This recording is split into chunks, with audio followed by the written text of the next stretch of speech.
Je m'appelle Miguel Véron. J'ai été pendant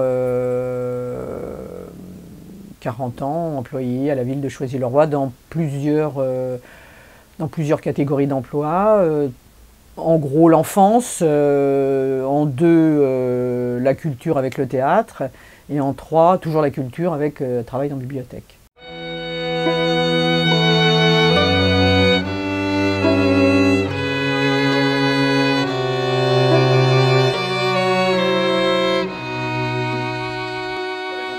Oui, il y avait une raison particulière. J'habitais à l'époque dans un petit appart Voie des Roses, qui n'existe sûrement plus maintenant, dans un quartier qui avait été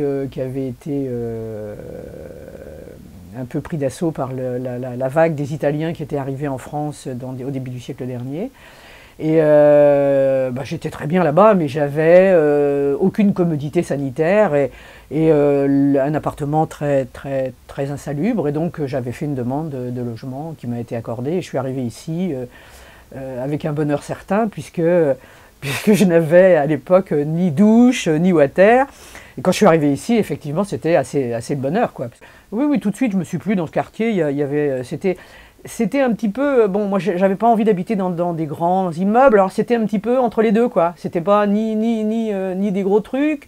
Ça restait, je dirais, à caractère humain, avec dans l'escalier où j'étais, enfin où je suis toujours d'ailleurs, des gens plutôt âgés, super adorables, enfin voilà quoi. Donc moi j'ai pas eu de soucis ni avant ni maintenant d'ailleurs. Expliquez un peu tout ça. Cette image, moi si je l'avais prise, c'est tout simplement parce que à ce moment-là, il passait un ballon dirigeable, oui. Bon, et qui quelquefois avait dessus de la publicité. Bon, alors on le voyait passer, on le voyait repasser, et puis alors il faisait un bruit tic tic tic tac tac tac tac, et puis moi je m'étais demandé mais qu'est-ce que c'est que ça? Et en fin de compte, c'était le dirigeable qui passait, puis qu'il y avait un moteur qui faisait que ce petit bruit-là. Alors moi, ce que j'ai fait, n'importe quoi, comme d'habitude, et puis bon, voilà quoi. Mais vous aimiez la photo ou c'était juste Non, ça? mais comme ça, par simple curiosité, choses comme ça. Et puis bon, je me suis, malgré tout, je me suis toujours intéressé, je me suis intéressé vraiment à la vie de la cité qu'après que j'ai été à la retraite, parce qu'avant, j'avais mon boulot, puis tout ça, ça m'intéressait pas. Enfin bon. Et puis après, alors malgré tout, quand j'allais quelque part et puis que je voyais des choses comme ça, je prenais des photos, quoi. Hein. Comme vous voyez, par exemple là, et comme une fois j'ai pris une photo parce que il y avait des nuages qui me plaisaient, vous voyez, par exemple. Oui, je vois. Et puis alors là vous voyez, alors ça c'est de ma fenêtre. Ici, quoi, hein, et puis là aussi, et puis et puis alors d'autres. Alors, est-ce que je peux vous poser une première question? Oui, bien sûr. Vous êtes arrivé à quelle année? Je suis arrivé ici en 1961. Alors, c'était tout neuf?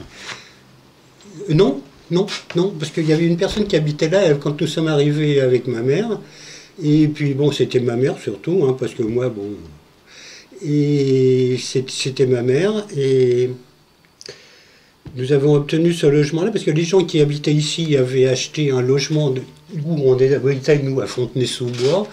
Et puis nous, on avait dit, non, attendez, parce que si vous avez, et puis que vous nous mettez dehors, alors que vous avez un logement, est-ce qu'on voudrait à ce moment-là qu'on prenne notre travail dans votre logement? Alors moi, je me rappelle à l'époque, j'avais dit à ma mère, écoute, c'est bon, on va prendre un avocat. Alors ma mère me dit, un avocat.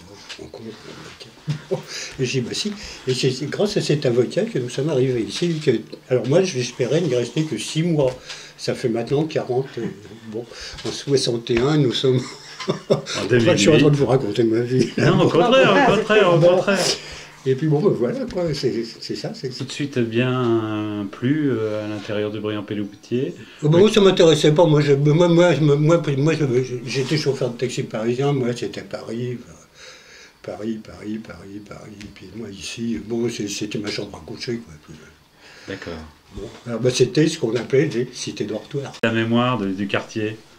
Est-ce que pour vous, il y en a une spécifique? C'est-à-dire que, oui, quand même, parce qu'il y a quand même une chose. Moi, je suis un enfant de la guerre. Et pour cause, hein, puisque je suis né en 1930, donc je suis un enfant de la guerre. Et que quand on est arrivé ici, on a trouvé ce qu'on n'avait pas. Ne serait-ce que la salle d'eau derrière, C'est ça. qu'on n'avait pas, le chauffage central qu'on n'avait pas, les grandes fenêtres, sans en avoir là, si vous vous mettez à ma fenêtre, moi je vois Paris, je vois le phare de la Tour Eiffel qui tourne, et comme je vous l'expliquais quand on est arrivé ici, je voyais même l'église de Villeneuve-Saint-Georges, là-bas. Mais bon, pour moi ça a été... c'était bien. Et alors, il y avait aussi cet aspect de Choisy-le-Roi à l'époque, c'était que c'était en quelque sorte, eh bien, disons, la ville de province aux portes de Paris. Ah, ça c'est intéressant. Vous comprenez? Oui, très bien.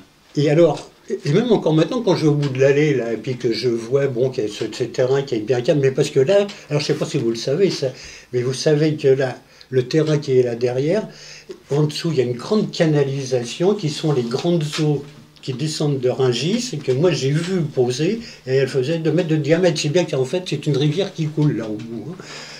Tout au bout là, de Brianche. Au-dessous de la ligne à haute tension. Ah d'accord. Ouais, d'accord. Ce sont les eaux qui descendent de Rungis. Là, hein. Alors moi ça je l'ai vu poser. Alors j'ai vu aussi réinstaller, bon, alors par exemple nos fenêtres, au départ c'était pas ça. Hein. Après c'est des fenêtres, on nous a dit bon attention, ces fenêtres là, il faut pas les percer, il faut pas les, parce que c'est double vitrage. Les fenêtres à la cuisine, c'était des fenêtres à bascule. Ce qui permettait que même quand il pleuvait, par exemple, quand aujourd'hui, on pouvait laisser la fenêtre ouverte, et puis, bon, tandis que là, maintenant, j'ai refermé la fenêtre, parce que sinon, c'est ma cuisine qui est inondée. Voilà, est-ce que les fenêtres ont été refaites au moment de la réhabilitation en 80? Oui, c'est ça. Oui. C'est ça? Oui. Et en plus, ils avaient mis une chose, moi, ma mère, elle se disait, ouais, moi, dans ma cuisine, j'ai froid, moi, dans ma cuisine, j'ai froid. Alors moi, à l'époque, il me dit, oh, les vieux... parce que je suis maintenant, quoi. Évidemment.